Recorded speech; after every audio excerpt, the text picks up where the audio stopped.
हमें एक चैप्टर कितनी बार पढ़ना है? 3 बार। इससे आपको चैप्टर को रटने की जरूरत नहीं पड़ेगी। घर पे पढ़ेंगे, कुछ समझ में आएगा, कुछ नहीं आएगा। तो स्कूल में जब मैडम पढ़ाएंगी तो हमारा माइंड एक्टिव रहेगा, हम शून्यबंदी क्लास में नहीं बैठेंगे। ठीक है। दूसरी बात, सबसे अच्छे दोस्त कौन होते हैं?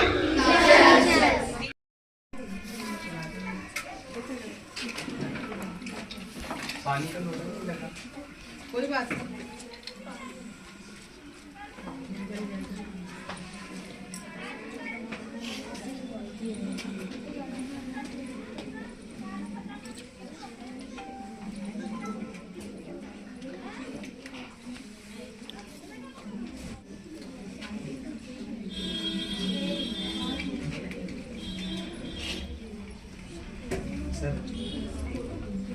सर ऐसे करेंगे भाई साहब।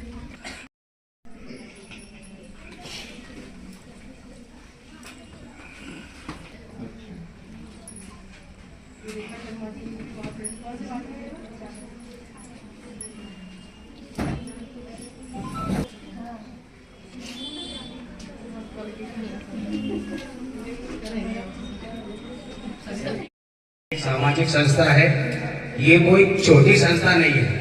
ये संस्था है ना, ग्वालियर शहर में हर कोने कोने तक जाती है।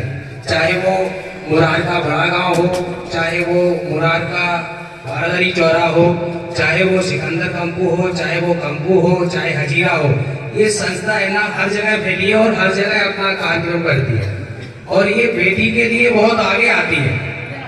तो सबसे पहले हम माननीय भाई साहब ने दिलाया हमारे प्लीज भाई साहब के द्वारा रखेंगे।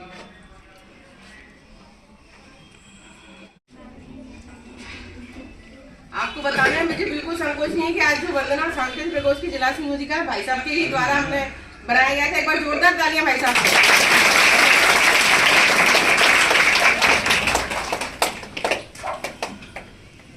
हमारे बीच में बढ़ती बहुत बहुत धन्यवाद। जोरदार तालियां।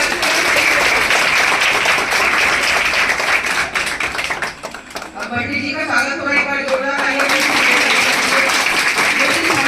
अध्यक्ष है। अभी भी SIR का काम चल रहा था इसलिए लेट हो गए, नहीं तो भाई साहब भी टाइम से आते।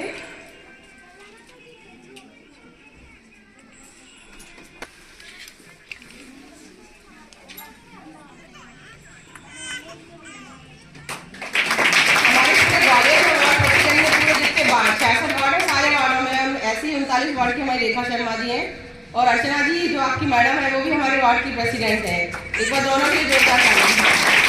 आपकी जो टीचर है लेकिन हमारी वार्ड प्रेसिडेंट है। मैं अर्चना जी के स्वागत के लिए भी बुलाना चाहूंगी। हो गया, आइए ma'am.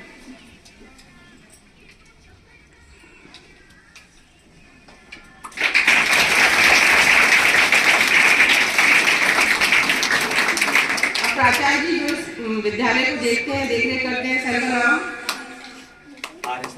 RS Rawat sir, Rajouria sir के स्वागत के लिए मैं सर आपसे निवेदन करूंगी प्रिंसिपल सर का स्वागत करें।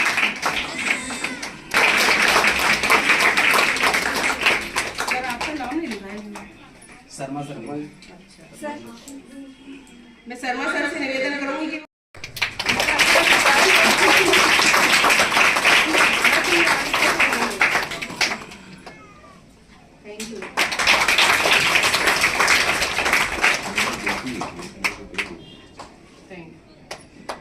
सर आप बैठिए। छात्रा सम्मान के लिए कार्यक्रम जो यहाँ रखा गया है, इसमें उपस्थित हमारे पूर्व जिला अध्यक्ष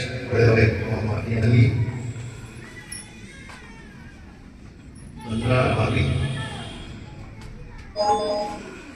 और यहाँ उपस्थित सभी बच्चों को, यहाँ जो हमारी बेटियां बैठी हैं उनके चरणों में नमन। आज ये कार्यक्रम जो यहाँ किया जा रहा है, ये पहला कार्यक्रम नहीं है, ये कार्यक्रमों की बड़ी श्रृंखला के रूप में ये कार्यक्रम यहाँ रखा गया है। इस संस्था के द्वारा ये कार्यक्रम की एक निरंतर श्रृंखला चलती है जिसमें बच्चों का सम्मान, बेटियों का सम्मान किया जाता है।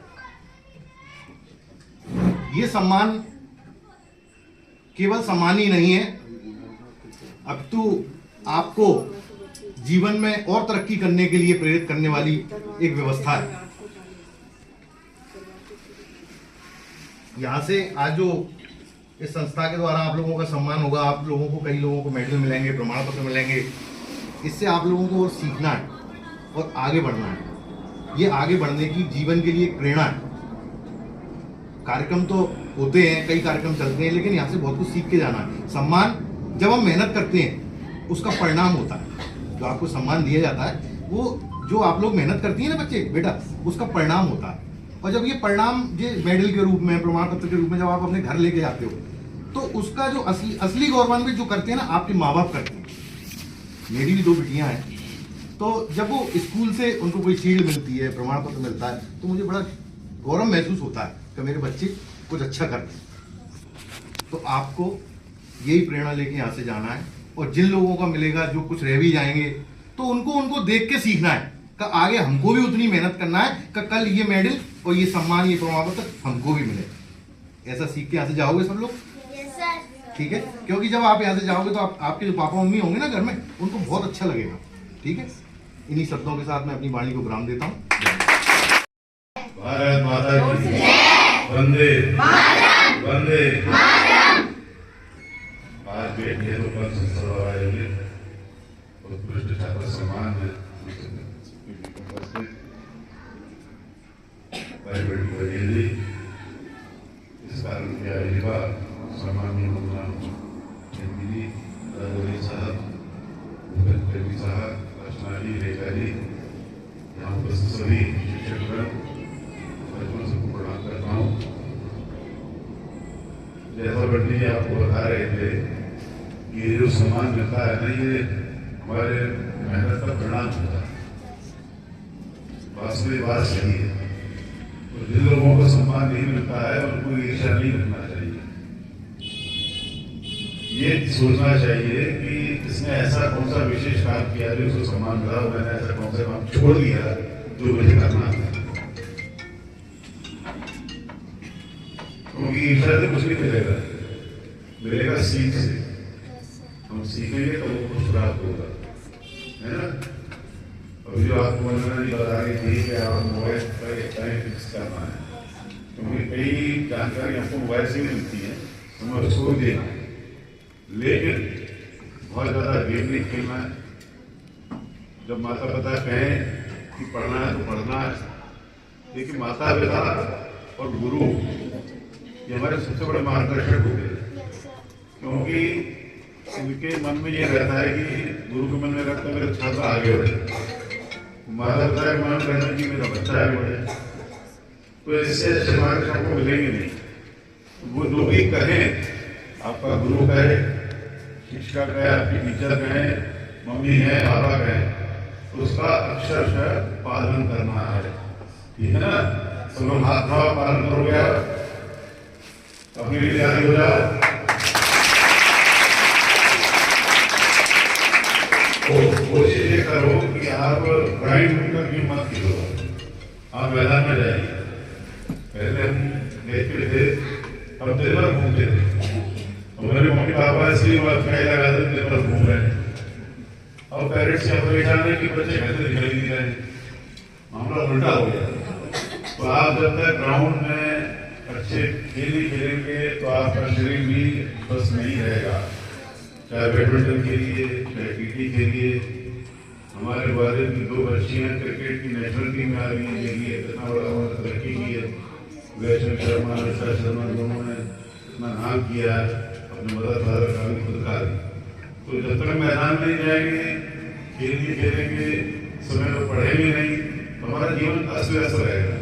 और जीवन को स्वस्थ रखना है और व्यस्त रखना और अच्छा रखना है, तो हमको एक टाइम टेबल बनाना पड़ेगा। हमें इतने बजे उठना है, इतने बजे एक्सरसाइज करना है, फिर हमको नाश्ता करना है। नाश्ता भी इतना हैवी वाला है ना, बड़ा हेल्दी टाइप का। किसी देखना गूगल पे डाइट्स आती है हेल्दी रहने के लिए। जैसा नाश्ता करो, पढ़ो, स्कूल जाओ, भोजन करो, आराम करो। आराम भी बहुत जरूरी है। 7 घंटे की नींद सबसे आवश्यक है। तो साउंड स्लीप आना चाहिए। तो साउंड स्लीप कब आएगी? मोबाइल से खेलते में नहीं आएगी। जब मैदान में खेलने जाओगे ना, थके आओगे, तो आपको साउंड स्लीप आएगी। तो जीवन अपनों को ठीक करना, अच्छा करना है। जब हम अपने आप को स्वस्थ रखेंगे तो पढ़ाई भी मन लगेगा, वो हमको मन के भी बनाना है। अब तो देखना कि बच्चियाँ कहाँ जा रही है, करना चाहवा सुनता विलियम्स, मतलब तो पेट्रोल भरने वाली शक्ति दीदी आ गई है, शक्ति दीदी है, मतलब हर फील्ड में बच्चियाँ आ गई हैं।